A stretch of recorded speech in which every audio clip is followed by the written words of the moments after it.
मैं आज आप लोगों को एक ऐसे भूखरी नामक गांव की कहानी सुनाने जा रहा हूं, जहां पर कोई शादी होती तो अगली सुबह दुल्हन की मौत हो जाती।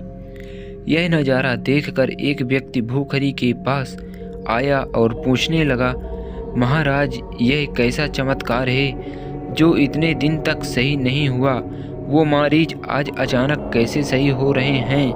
तब उन्होंने उसको बताया, इस अस्पताल में लगभग सभी लोग मरीज हैं जिन पर बुरी शक्तियों का प्रकोप है।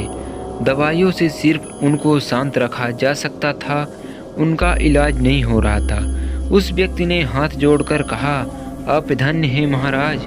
बिना तेजी से भागा भागा गांव के सरपंच राजेंद्र के पास पहुंच गया और दरवाजे को पीटने लगा। सरपंच साहब, दरवाज़ा खोलिए, दरवाज़ा खोलिए सरपंच साहब। राजेंद्र ने दरवाज़ा खोला। अरे क्या हुआ, दरवाज़ा क्यों पीट रहे हो? क्या हो गया? गजब हो गया सरपंच साहब, पिछली बार जो तांत्रिक बुलाया गया था उनमें से आश्वासन दिया था कि गांव की सारा संकट टल चुका है, लेकिन कल ही अपने गांव के राजेश की शादी हुई थी और आज सुबह ही उसकी दुल्हन की लाश तालाब में तैर रही है। विनय ने अपनी बात रखी। क्या बात कर रहे हो सरपंच? राजेंद्र ने हैरानी से पूछा। जल्दी चलिए, लाश को बाहर निकलवाइए, विनय ने कहा। तो सरपंच राजेंद्र बोला, अरे यार, ये तो 5वीं मौत है और पुलिस भी कुछ नहीं कर पा रही है, कुछ तो करना पड़ेगा। अरे सरपंच साहब, इसमें पुलिस कुछ नहीं कर पाएगी। अपने गांव पर किसी बुरी ताकत का कब्जा है।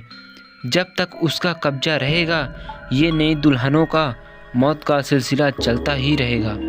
विनय ने सरपंच के साथ चलते हुए बताया, सही कहा, किसी ने बड़े विद्वान से इसका सही पक्का इलाज करवाना पड़ेगा, सरपंच ने कहा। इसके बाद वो दोनों जल्दी जल्दी गांव के तालाब की ओर चले गए।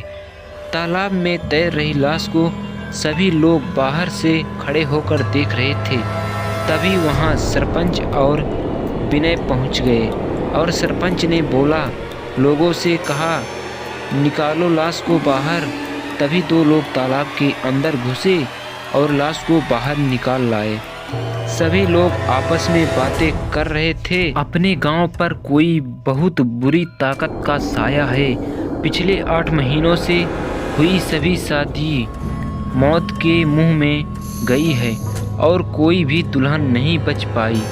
2 आदमी आपस में बातें करते हुए बोले, सरपंच राजेंद्र अपने घर के आंगन में कुछ लोगों के साथ बैठा हुआ था और उसके पास गांव का चौकीदार विनय खड़ा हुआ था।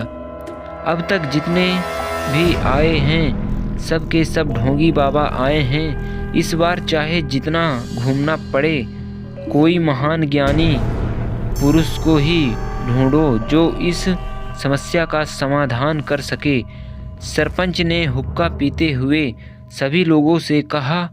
सरपंच के ये शब्द सुनते ही उसने एक व्यक्ति बोला, ढूंढने की ज़रूरत नहीं है, मैं जानता हूँ एक ऐसा महाराजा को जो इस समस्या का समाधान कर सकते हैं, लेकिन उनका ठिकाना बहुत दूर है। सरपंच ने बोला, चाहे जितना दूर हो, तुम बताओ तो सही कौन सा गांव है? ऐसे में तो पूरा गांव बर्बाद हो जाएगा।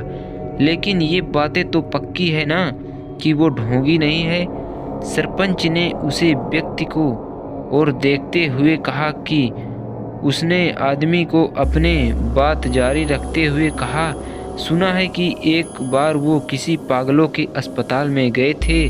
उनके वहां जाने मात्र से लगभग सभी दिमागी मरीज सही हो गए थे, क्योंकि उनके दवाइयों की ज़रूरत नहीं थी। ईश्वरीय शक्ति ही उसको सही कर सकती थी। दूर दूर से लोग आते हैं उन महाराज के पास।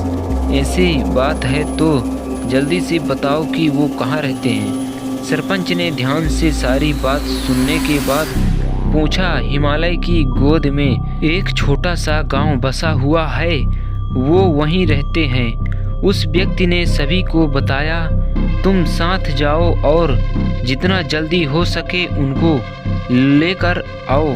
सरपंच ने जैसे ही ये कहा तो वहाँ के व्यक्ति और उसके साथ विनय और एक और गांव का व्यक्ति जिनका नाम राज था, जल्दी से खड़े हुए सरपंच से गाड़ी की चाबी ली और महाराज को लेने के लिए निकल गए।